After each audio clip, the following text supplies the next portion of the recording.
Un trueno hizo que una niña de 3 años corriera al dormitorio de sus padres. «Mami, tengo miedo», dijo. La madre, medio despierta y medio inconsciente, respondió: «Regresa a la cama. Dios estará contigo». La pequeña figura permaneció en la oscura entrada y luego dijo con suavidad: «Mamá, yo dormiré aquí con papá. Vete tú allí y duerme con Dios». A veces es difícil abrazar a Dios en nuestros brazos, ¿verdad?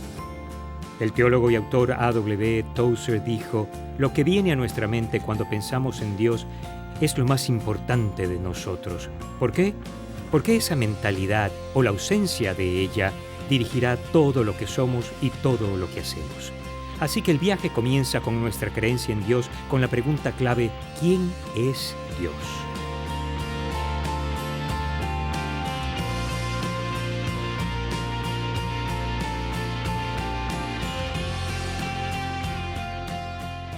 Las primeras palabras de la Biblia declaran: en el principio, Dios. Él comienza todo, crea todo, de la nada. Estaba ahí antes de nada. Esta es una interesante observación. La Biblia no siente la obligación de defender la existencia de Dios. Esta se asume. Al leer la Biblia, apenas encontrarás a una sola persona que batalle por creer que hay un Dios. El salmista David llegó al extremo de escribir: «Dice el necio en su corazón que no hay Dios». ¿Es realmente tan obvio? David dice: «Sí lo es. Levanta la vista». Salmos 19 lo expresa de este modo: «Los cielos cuentan la gloria de Dios, el firmamento proclama la obra de sus manos. Un día comparte al otro la noticia, una noche a la otra se lo hace saber. Sin palabras, sin lenguaje, sin una voz perceptible, por toda la tierra resuena su eco. Sus palabras llegan hasta los confines del mundo. Dios ha plantado en los cielos un pabellón para el sol». En el Nuevo Testamento, Pablo les dice a los cristianos en Roma: «Porque desde la creación del mundo, las cualidades invisibles de Dios, es decir, su eterno poder y su naturaleza divina, se perciben claramente a través de lo que Él creó, de modo que nadie tiene excusa». Tengo un amigo que no asiste a la iglesia y no se consideraría cristiano, pero tiene un pasatiempo fascinante: la astrofotografía. Posee un potente telescopio con la capacidad de tomar increíbles fotos. El telescopio está dirigido hacia un punto en particular del espacio y el obturador queda activado por horas. Los resultados son sencillamente asombrosos. Una noche estábamos sentados en el patio de su casa y me dijo: «Mira, Randy, creo que hay un Dios. No se puede ver lo que yo he visto y no pensar así. Incluso este amigo mío, que no se llamaría cristiano, cree que existe Dios». Una investigación de Pew sugiere que el 24% de estadounidenses afirma ser ateo, y aún así el 14% asegura que cree en Dios o un espíritu universal. En verdad, no estoy seguro de que haya un gran porcentaje de personas en el mundo que sean ateas, dispuestas a decir con gran confianza y fe: «No existe un Dios». La pregunta fundamental que la Biblia aborda en el Antiguo y el Nuevo Testamento no es ¿hay un Dios?, sino ¿quién es el Dios verdadero? Elías retó a los profetas de Baal a una confrontación para comprobar qué Dios mostraría ser el único y verdadero. Yahvé, el nombre de Dios en el Antiguo Testamento, fue el gran ganador. Antes de que Josué muriera, reunió a los hijos de Israel y los desafió a escoger: retroceder y adorar a los dioses de sus ancestros, a un dios llamado Quemos, o elegir a Yahvé. Pero decidan. Josué fue el primero en declarar su lealtad.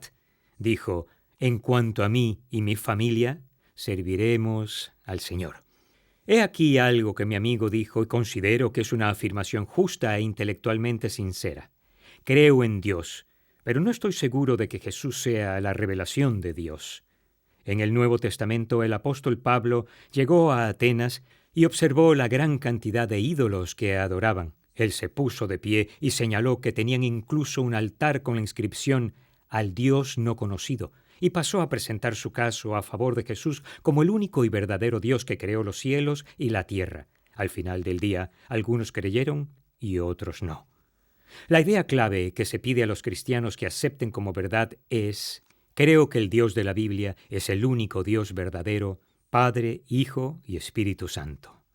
Ahora, esta es una declaración acerca de Dios que es muy única de la fe cristiana. Existe solo un Dios verdadero, pero está compuesto por 3 personas. Eso es impresionante, ¿verdad? Pero es importante entenderlo.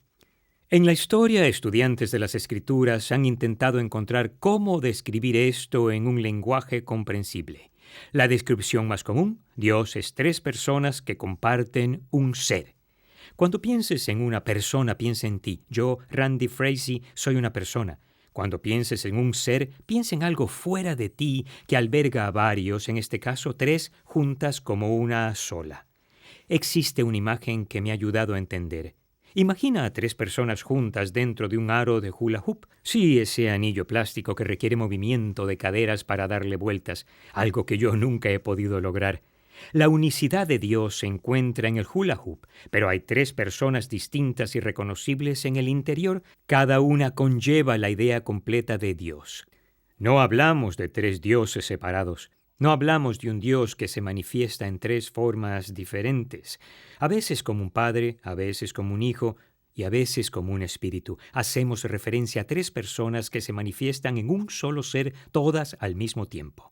En Lucas 3 se relata una historia en la que las 3 personas aparecen en el mismo acontecimiento.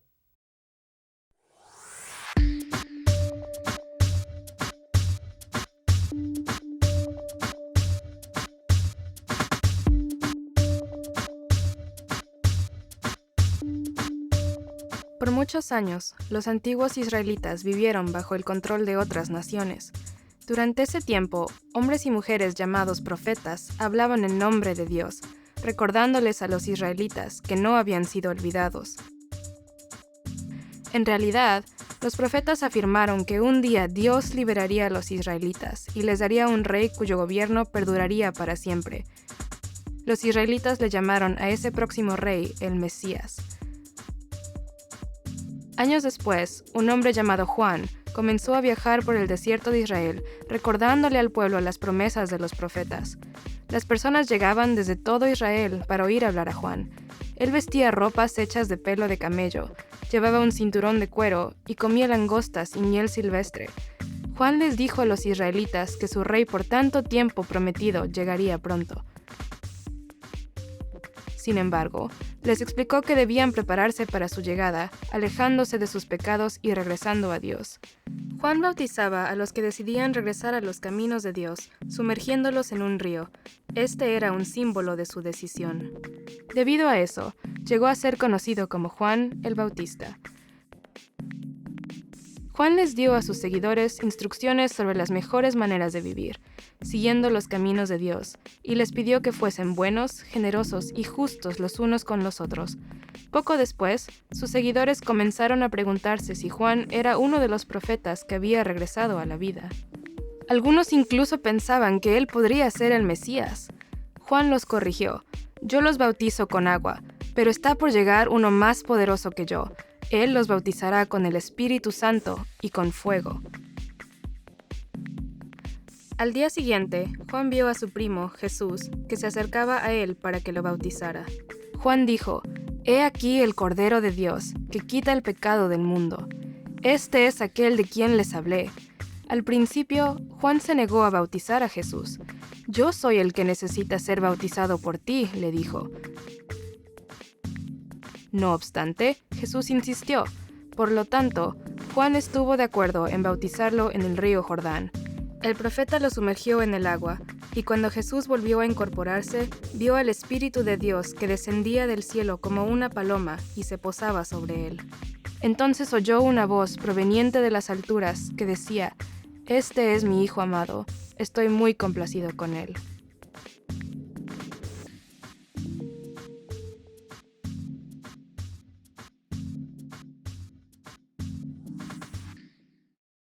¿Reconociste a las 3 personas?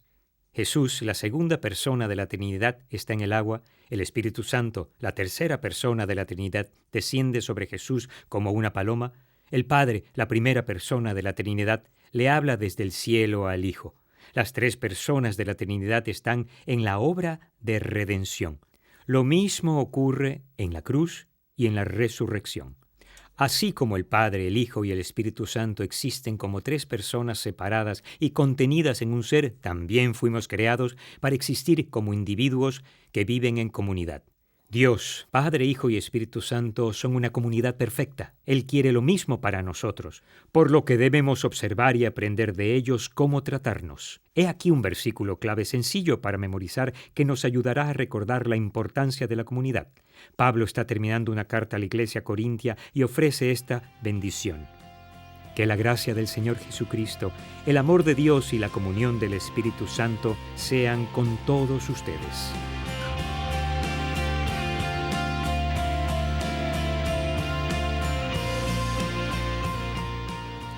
Y si realmente creyéramos esta verdad, que el Dios de la Biblia es el único Dios verdadero, Padre, Hijo y Espíritu Santo, ¿cómo guiaría nuestro modo de vivir? Si aceptamos al Dios de la Biblia como el único Dios verdadero, tres pensamientos nos dirigirán. 1. Porque Dios es Dios, yo no lo soy. 2. Él está a cargo y tiene el control. 3. Quiero conocer y seguir su voluntad para mi vida. Uno de los mayores fracasos de la humanidad, comenzando con la caída de Adán y Eva, fue querer apoderarnos del papel de Dios para nuestras vidas. No funcionó para ellos, tampoco para nosotros. Pero cuando situamos a Dios en el centro de nuestra existencia, es sorprendente cómo mejora nuestra vida. Si aceptamos a las tres personas de Dios como Padre, Hijo y Espíritu Santo, veremos cómo se tratan el uno al otro e imitaremos esos principios en nuestras relaciones mutuas. Porque fui creado a la imagen de Dios y para las relaciones. 1. Reconozco la plena personalidad del otro y respeto los límites. 2. Estoy atento a los derechos, preferencias y comodidades de los demás. 3. Valoro y disfruto a las otras personas. Toma cualquier situación, circunstancia, relación o decisión que enfrentes y aplica con firmeza estos principios. Los resultados con el tiempo conducirán a una máxima bendición y un fruto abundante en tu vida. Entonces, ¿qué crees? ¿Quién es el único Dios verdadero? Dios te da la libertad de escoger. En cuanto a mí, creo que el Dios de la Biblia es el único Dios verdadero, Padre, Hijo y Espíritu Santo.